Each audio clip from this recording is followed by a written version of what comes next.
The city was noisy as usual, horns blaring, traders calling, and buses packed with restless passengers. Yet in the middle of all the chaos, one figure stood out, an old man named Papa Gideon. Every afternoon, he sat on a worn wooden bench near the roadside. His shirt was simple, his slippers old, and his posture calm. To the world, he looked like another poor man watching life pass him by.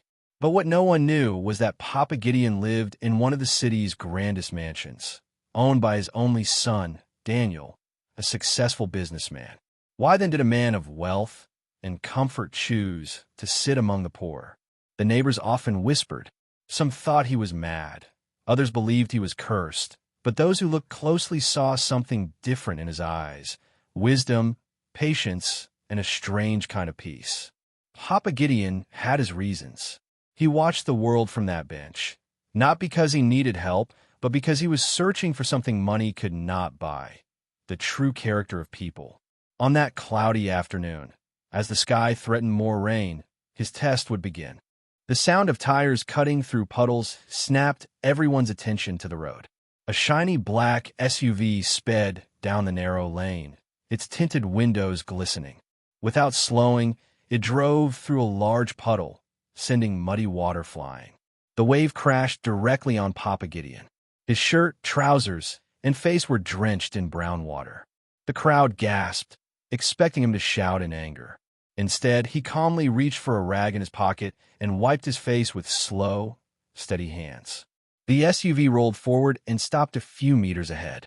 Slowly, the window slid down, revealing a young woman with sharp cheekbones, red lipstick, and an air of arrogance.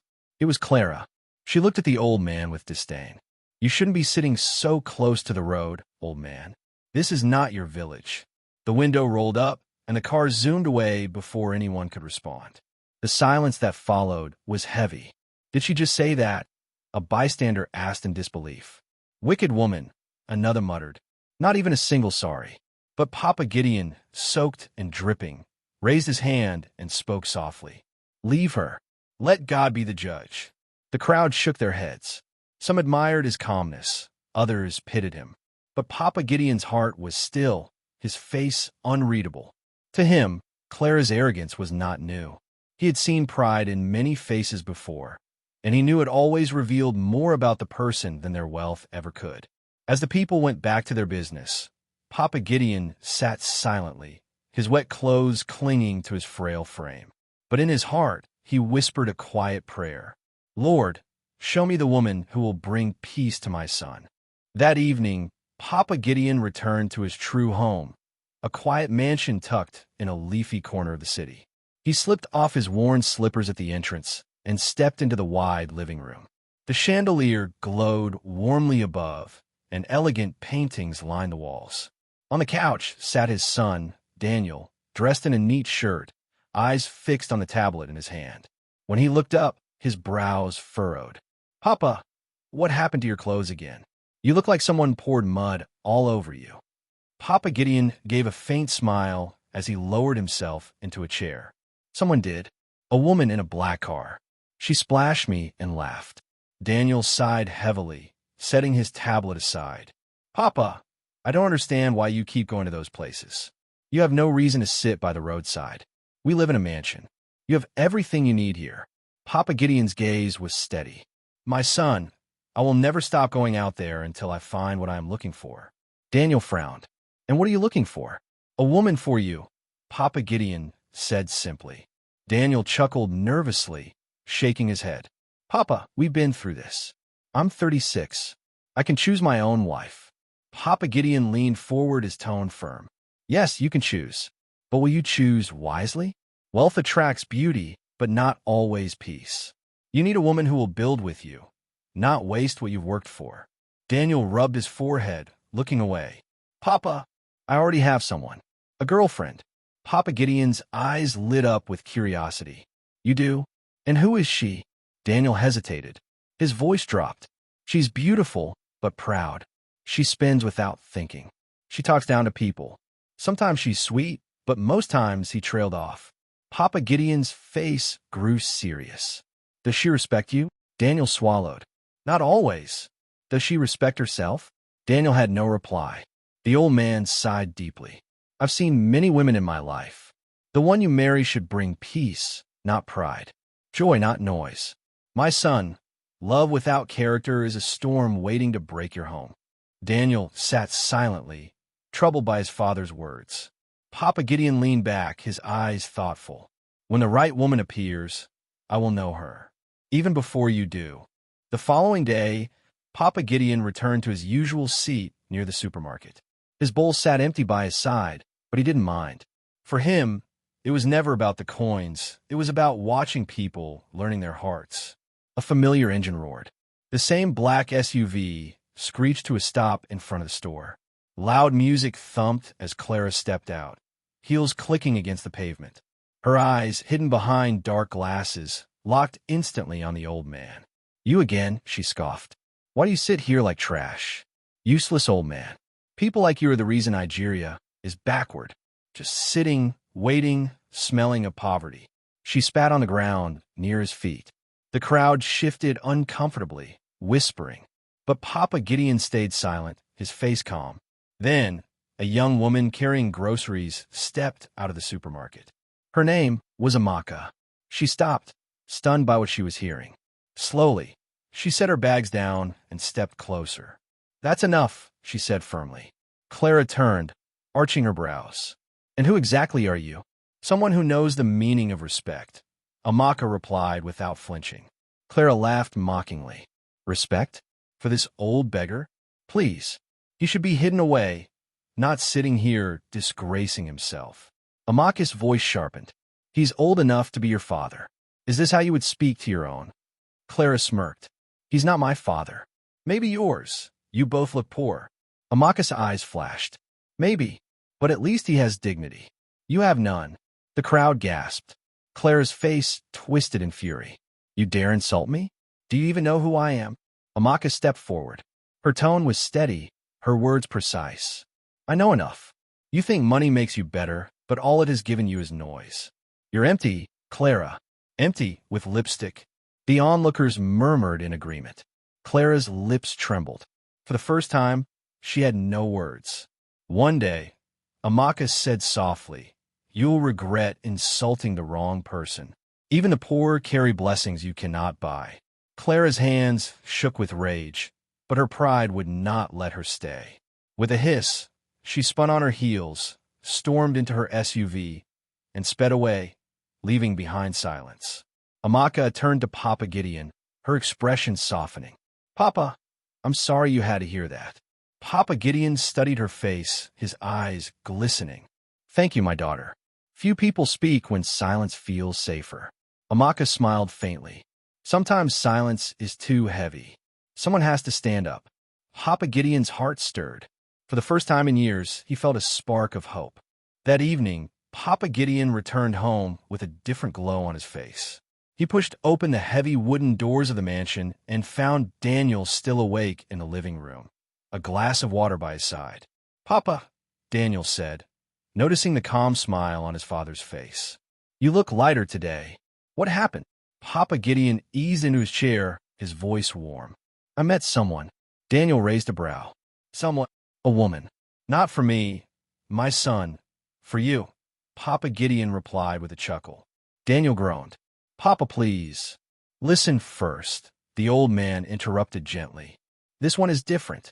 Today, that same proud woman who splashed me came again. She insulted me, mocked me. But before I could say a word, another woman stood up for me. She spoke with dignity, not noise. She defended me as if I were her own father. Daniel frowned, curious despite himself. Who is she? Her name is Amaka, a young graduate. No job yet, but her heart is strong. She spoke to me with respect. She even offered to start a farm with me, to help me eat from my own hands again. Daniel leaned back, staring at his father. Papa, you're serious about this? Papa Gideon's eyes softened. Daniel, when I saw her, I thought of your mother. She wasn't the most beautiful woman in the village, but she had a clean heart. Her love built this family. Amaka carries that same spirit. She is gold, even without money. Daniel rubbed his chin uneasily. Papa, I don't know. You sound like you've already chosen her. Papa Gideon shook his head. I don't choose. Life does. But I can tell when peace walks into a room. And that girl carries peace. Daniel stared into the distance, thoughtful, but said nothing more. The next morning, Daniel came downstairs dressed neatly, his phone buzzing in his hand.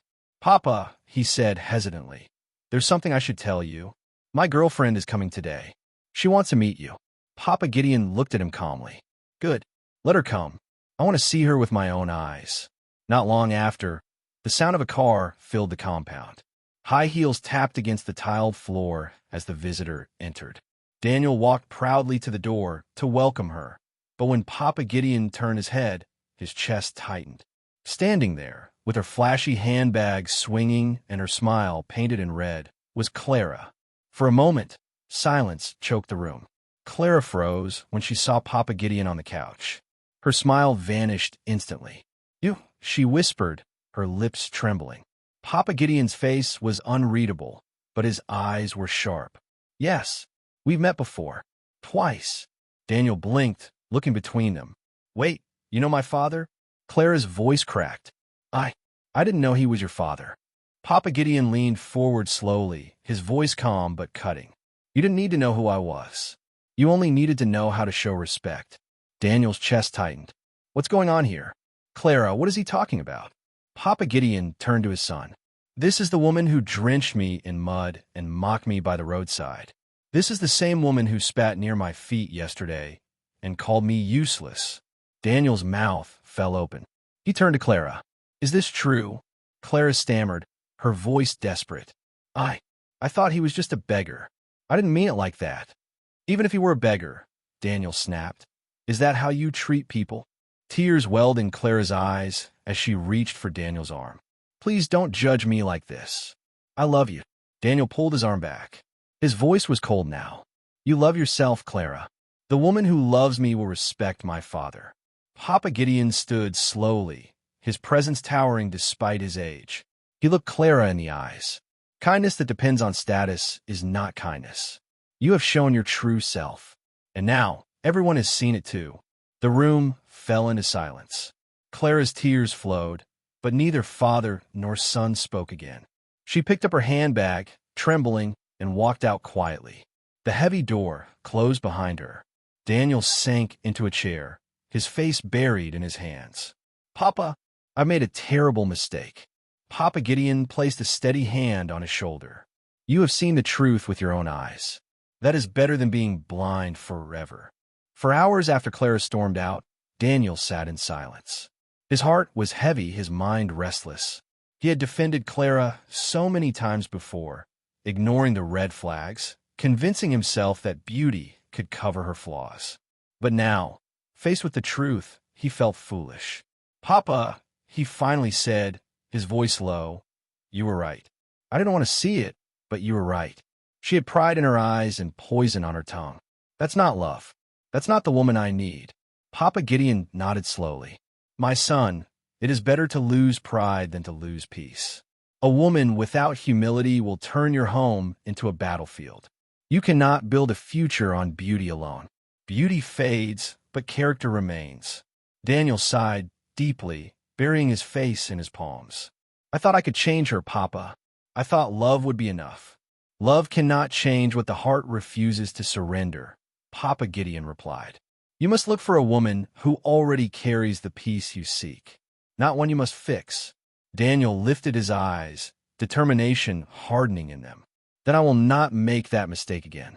I'd rather be alone than live with a woman who destroys me.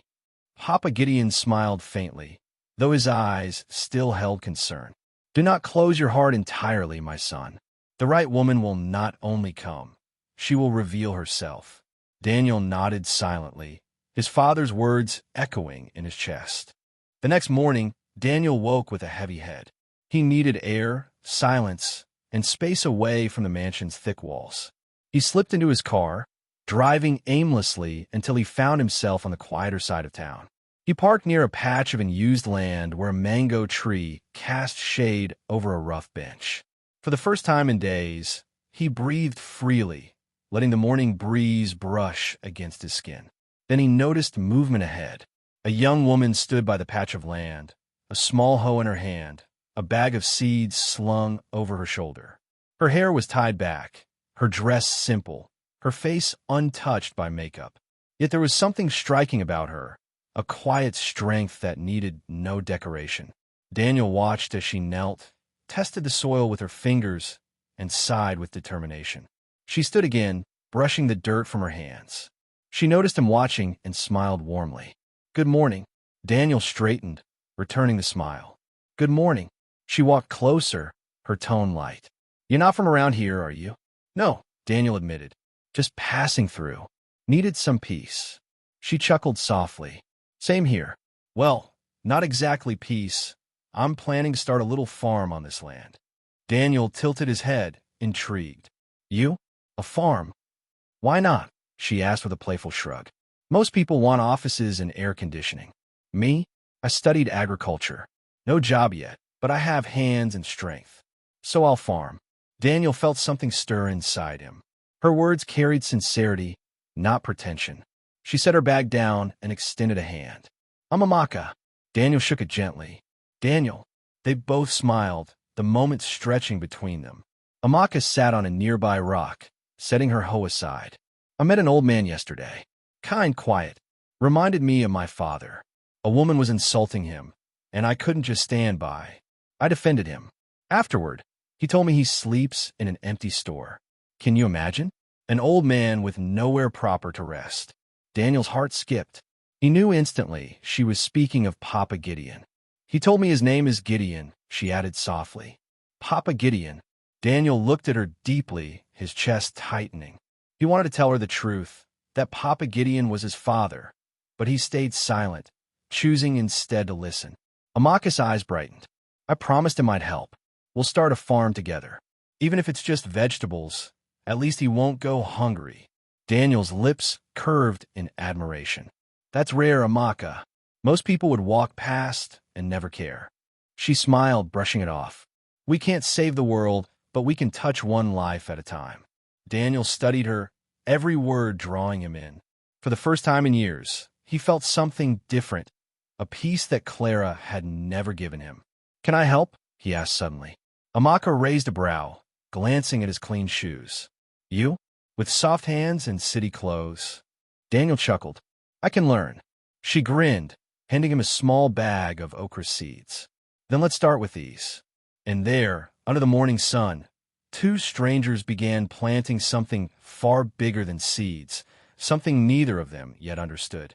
That evening, Papa Gideon sat in his usual spot outside the supermarket, his bowl empty as always. But today his thoughts weren't on the coins or the crowd. They were on Amaka. Her words, her courage, her kindness, they replayed in his mind like music. He was still deep in thought when a familiar voice called softly, "Papa." He looked up to see Amaka walking toward him, carrying a small basket. She sat beside him and placed it in his lap. "I brought you something," she said. Papa Gideon opened the basket. Inside were fresh vegetables and a handful of boiled groundnuts. His eyes softened.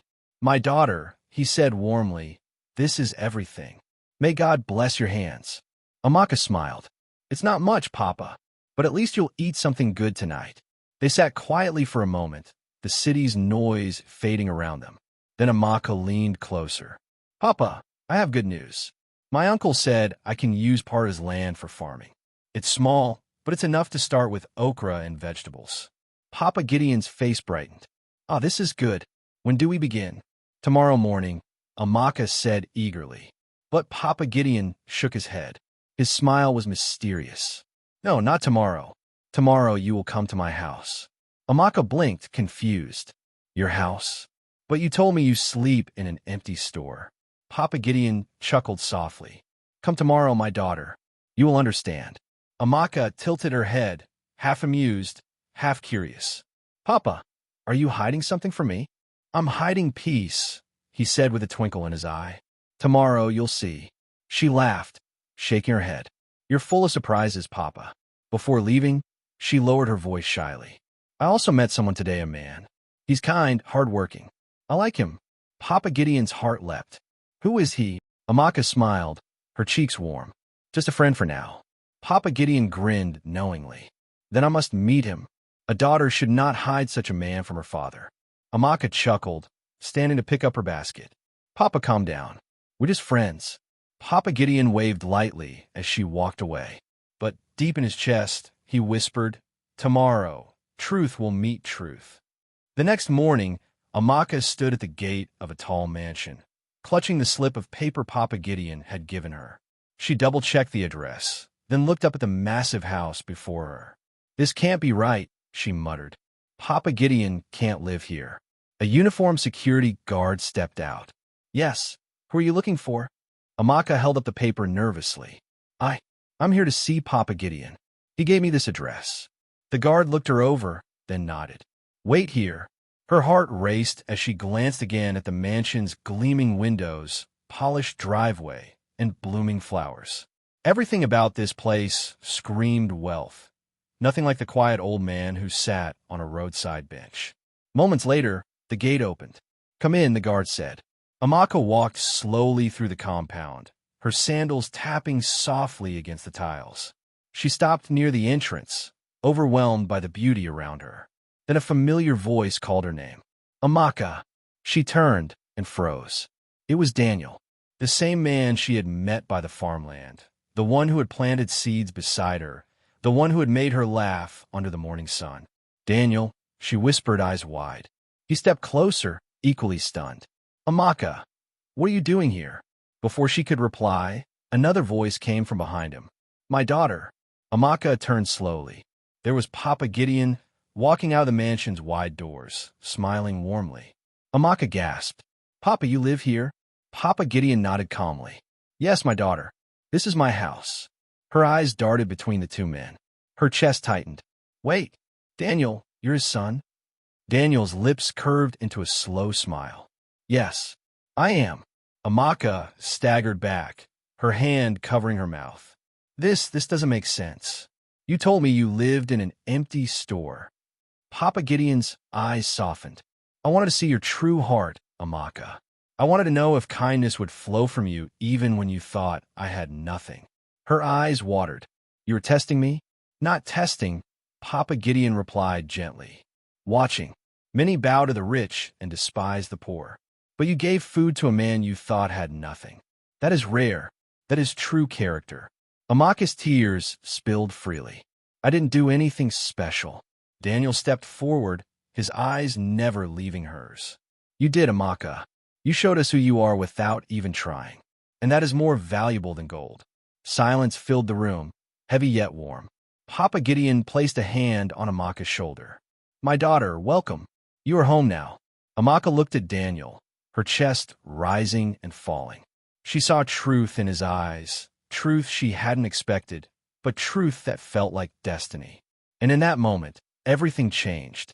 The house was quiet that evening. Papa Gideon had retired to his room, leaving Daniel and Amaka alone in the grand living room. The silence between them was thick, broken only by the faint ticking of the wall clock. Daniel sat on the edge of the couch, his eyes fixed on Amaka.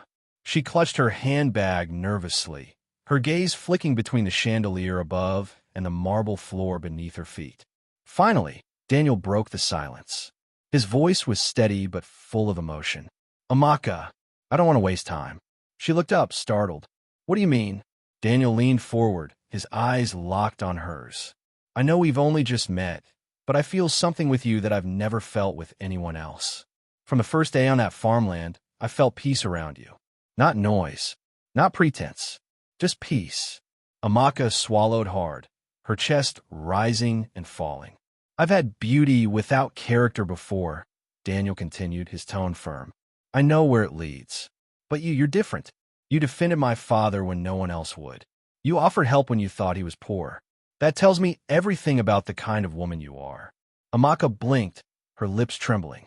Daniel, I love you, he said clearly, and I want to marry you. Her eyes widened. For a long moment, she just stared at him, shocked by the speed and certainty of his words. Then her voice came, soft but sure. I love you too, Daniel. I didn't know who you were when we met, but I knew I felt safe with you. I felt seen. Daniel's chest swelled with relief. He reached across and held her hand firmly. I'm not only marrying you, Amaka. I'm marrying your family too, he said, his tone resolute. Your parents who are still struggling in the village. They must not remain there. I have houses here in the city. I will give them one. They deserve to rest, to live with dignity. Amaka gasped, tears welling in her eyes. You would do that for them? Daniel nodded. Of course, because when I take your hand, I also take your burdens as mine. Your joy will be my joy, and your family will be my family. Tears spilled down Amaka's cheeks as she whispered, No one has ever said something like that to me before. Daniel gently wiped her tears. Then let this be the beginning of forever. And in that moment, love was no longer just a word. It was a promise. News of Daniel's engagement to Amaka spread across the city like wildfire. Some praised his choice, calling it noble. Others sneered, whispering that a billionaire had no business marrying a simple village girl. But no one was more furious than Clara. She heard the news at a spa, where a friend casually mentioned, Daniel is getting married soon, to some village girl named Amaka. Clara's jaw tightened. The glass in her hand almost slipped. What did you say? It's true, the friend replied casually. They say she's respectful and kind. Nothing like you, Clara. Clara's face burned with rage. She stormed out of the spa, her heels clattering like thunder. That night, in the shadows of her luxury apartment, she picked up her phone and dialed a number. A gruff voice answered. It's me, Clara hissed. I have a job for you. The man on the other end was Bode, a known street hustler with a reputation for doing dirty work. What do you want? He asked bluntly. Clara's voice dripped with venom. I want you to plant hard drugs in Daniel's office. Once the police find them, he'll be ruined, disgraced, jailed. The wedding will scatter. Bode was silent, but Clara wasn't finished. Her voice grew colder. And one more thing. That girl Amaka, make sure she never wakes up again. And that useless old man she calls father-in-law, I want him gone too. I don't ever want to see his face again. Bode's jaw tightened as he listened. His silence stretched, but Clara mistook it for obedience. Do this for me, she finished coldly, and you'll be rewarded. She hung up, a wicked smile spreading across her face. But what Clara didn't know was this. Bode had a history with Daniel. Years ago, when his family was on the verge of being thrown out of their home, Daniel had quietly paid their rent. When his sister was unemployed, Daniel gave her a job in his company. When his mother was sick, Daniel had cleared the hospital bills without asking for thanks. As Bode sat in the dark room, his fists clenched. This is the man she wants me to destroy, he muttered. The man who saved my family? Never. He picked up his phone again, this time with a plan of his own. When Clara answered, her voice impatient, Bode said smoothly, Tell me the plan again. I need every detail. Clara laughed, confident. She repeated everything, bragging about how Daniel's empire would crumble and how Amaka and Papa Gideon would be finished. Bode ended the call, saving the recording. His face was set, his decision clear. Daniel will hear the truth, he whispered, and Clara will pay for her wickedness. The following morning, Daniel sat in his office, reviewing wedding plans and company documents. His heart was lighter now. Amaka's love gave him strength, and his father's approval gave him peace. A knock came at the door. A rough-looking man stepped in, head bowed. Sir, my name is Bode. You may not remember me, but years ago, you helped my family. You paid our rent, gave my sister a job, and saved my mother when she was ill. I owe you everything. Daniel frowned, searching his memory. I don't recall the details, but if I helped, I'm glad. Bode's eyes hardened. That's why I'm here. Someone wants to destroy you, and I can't let it happen. Daniel leaned forward, tense. Who? Without answering, Bode pulled out his phone and pressed play. The office filled with Clara's voice, sharp, cruel, dripping with pride. I want you to plant hard drugs in Daniel's office. Once the police find them, his life will be over. And that village, Radamaka, make sure she never wakes up again. That old fool Gideon, too. I don't ever want to see his face again. Daniel's body stiffened.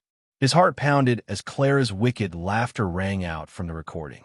When it ended, the silence was heavy. Daniel covered his face with both hands. She wanted us dead. Yes, Bode said firmly.